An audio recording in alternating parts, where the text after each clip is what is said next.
Ya. Mimi tu mestato pati dia Yesu. Ya. Titula ya tu marfalo alu. Ya, dia ile ule fatava. Fai masuyo ta ile talvo mai papukur. Ya, ngata ile usop tu fafin. Ya. Mole to ile mato ngama fartai. Ya tu sumai fafengai ngama tu fartu. Ya, atene foi tina matama matu va penam fai tato mafuta ila lo nei man. Ya le pumoni lava. Uma walunga matu mufiere ne ya sorto fatas mai. Ya fa manuia le tua mai ya. Ume per tato maftama. Ya tato tiu te fai tono i kalisia. Ele ngata leo fa potutonga fa pinei. Ya le mole at foi fa tai ita yo auto la volta ito tas.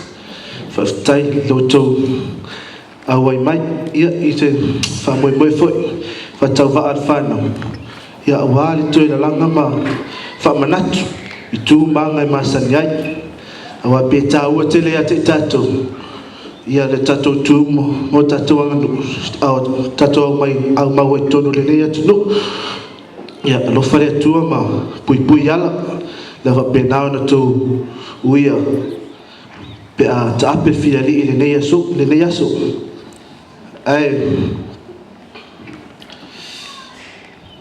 so manu tele tu e te tok a fai o ia se pati o se tanga wa sasi foi la to si sila mala to mai mo ia malu ave fali o ia matu fai tame mangalo i matu nei pela foi mutule aina ia so matu se ma so matu le ia wal me mun le si ato toma sa o lo nela la amen ia sa so time ia tu amale fu amata apel fiel ia tato ma vai ia le ma vai ngat fat pungawa mangunga ka ko ke feilo ia mungu foi nga ka ko ke ai mungu kele le ko ia i ko fo fanga le yesu ia ai ola o mungu le lo foi yesu sai fo